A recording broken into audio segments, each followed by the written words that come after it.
and then it ended up being the pepper that made its way onto my hands. And then inside my vagina. Yes! Do you want to know about my sex life? You know I want to know about your sex life. Thank you. Okay. Let's harmonize later. I decided that I was going to seduce a man. Nice. And there was like one chance that I had to get with him because my flatmates were going to be out who were also friends of his. So you're like, I'm going to dick and dash. Yeah. So I was like, hey, do you want to come over and eat my food? And by food, I meant my food. My God. It was like, come dine with me, except for come dick with me. Yes, I love that show. Yeah, I've been on it.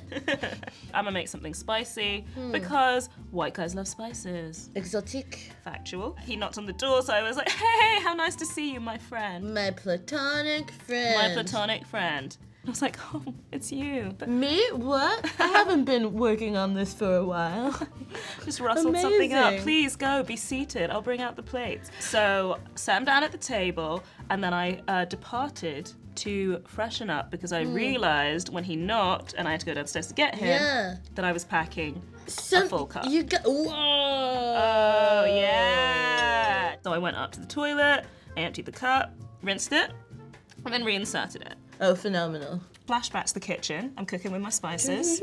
And you know what my favorite pepper is? Scotch bonnet. I don't like that at all. Yeah, it's a very spicy pepper. Yeah. And that was the pepper that I had put in the meal. And then it ended up being the pepper that made its way onto my hands. And then inside my vagina. Yes, yes. I reached into the cupboard and I got my trusty pot of coconut oil. Calmly. Very calmly, but in reality I was probably like, coconut! Help me! And I was just sort of like trying to shovel it into my vagina, like get it as far down the canal. I feel like if I'd thrown like a few aromatics in there, I'd have actually made my vagina possibly taste better than it already does. Yeah, straight up. Who wouldn't want to dine down there? Everybody.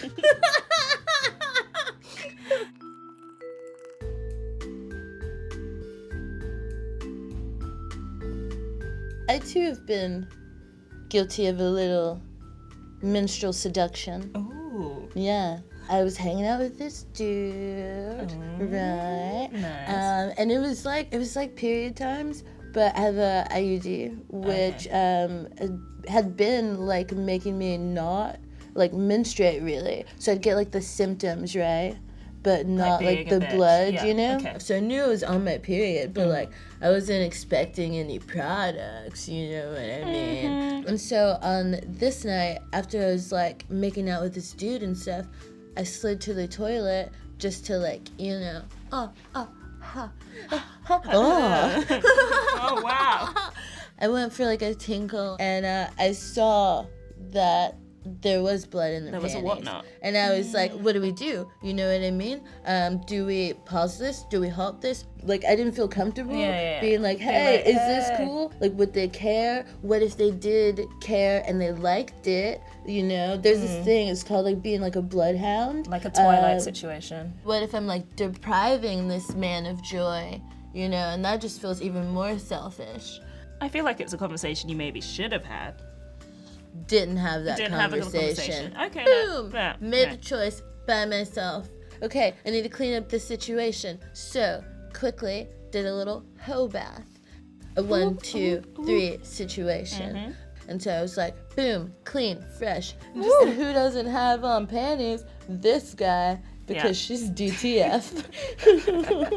You had the sex? I had the sex. And then when his dick came out, was it all like... It wasn't a mess. But at the same time, I'm not gonna lie, I was totally avoiding the scene. Because if anything happened, I was just gonna be like, oh, I never knew. Oh, sneaky panty times. Wow. Sneaky underwear times. I feel sad that you felt that shame about your... It was just a reminder, I think, that you should only bone people that you can talk to. You don't have to make those decisions by yourself.